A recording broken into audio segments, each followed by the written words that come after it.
Challenge. Développement, éducation, lutte contre les disparités, coexistence, le vivre ensemble, les ingrédients nécessaires à la sécurité en Afrique. C'est le challenge que devra relever le continent. Prospérité en toute sécurité. Africa Challenge avec Rima Ruibi. Africa Challenge. Bonjour l'Afrique et bienvenue à Africa Challenge. Nous avons voyagé ensemble lors des 2 dernières chroniques. Et j'avoue que ces derniers temps, le voyage m'inspire beaucoup. Et comme disait Mark Twain dans son ouvrage Les voyages innocents, voyager est fatal aux préjugés, à l'intolérance et à l'étroitesse d'esprit. Dans la chronique d'aujourd'hui, je vous prie, chères auditrices, chers auditeurs des Fleria FM, de voyager encore avec moi à travers le temps pour parler d'une date gravée dans la mémoire collective algérienne, le 8 mai 1945. Aujourd'hui, nous célébrons avec beaucoup d'émotion une journée sacrée, une journée où, le moins qu'on puisse dire, a marqué un tournant dans la lutte pour la liberté et la dignité du peuple algérien. Pour l'écrivain Jonathan Lewis, dans son ouvrage The Algerian War in French, Algerian Writing, publié en 2018, les événements du 8 mai 1945 ont donné naissance à la révolution algérienne le 1er novembre 1954, mais aussi aux accords d'Évian le 19 mars 1962 et à l'indépendance de l'Algérie le 5 juillet 1962. Retour dans le passé?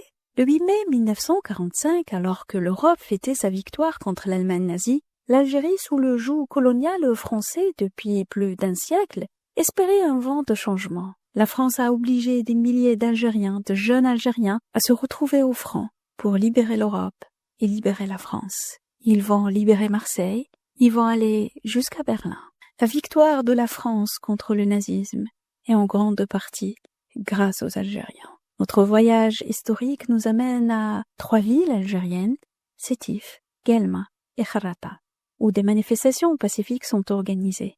Des drapeaux algériens sont brandis, des pancartes réclament l'indépendance ou du moins une reconnaissance des droits des Algériens.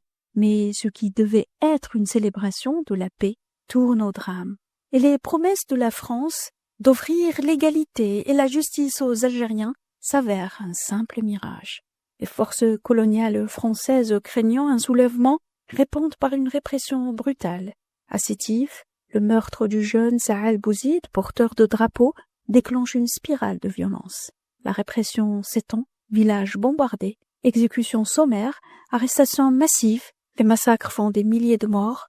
Je vous parle, chers auditeurs, chères auditrices, de 45 000 martyrs. Ces événements tragiques ne sont pas qu'une page sombre de l'histoire. Ils révèlent le courage d'un peuple qui, face à l'injustice, a osé lever la voix. Les manifestations du 8 mai 1945 n'étaient pas un acte isolé, mais le fruit d'un long processus de prise de conscience populaire. Malgré la répression, ce jour-là, le peuple algérien a défié la peur. Il a montré, contrairement au peuple français qui a livré sa propre capitale aux nazis, être prêt à payer le prix pour sa dignité et son indépendance.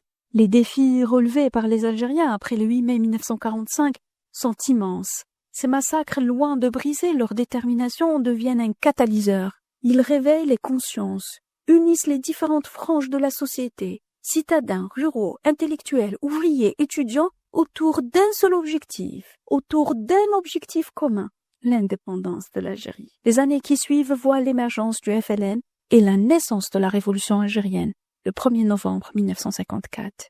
Chaque sacrifice, chaque acte de résistance, chaque souffle de liberté trouve ses racines en cette date historique, 8 mai 1945, où le peuple algérien dit non à la France, oui à l'indépendance.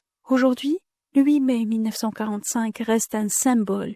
Il nous rappelle que la liberté n'est jamais donnée mais conquise. Le peuple algérien, par son courage, sa résilience, sa détermination et son patriotisme a su transformer une tragédie en un élan pour l'émancipation et l'indépendance. C'est une leçon d'histoire, mais aussi un souffle d'espoir pour les peuples opprimés. Je pense particulièrement au peuple palestinien, au peuple sahraoui. Je termine ma chronique par un extrait du poème الذبيح الصاعد de Mufti Zakaria. Je cite: وقضي يا موت فيما أنت قاض أنا راض إن عاش شعبي سعيدا أنا إن مت فالجزائر تحيا حرة مستقلة لن تبيدا. Vive l'Algérie et gloire à nos martyrs.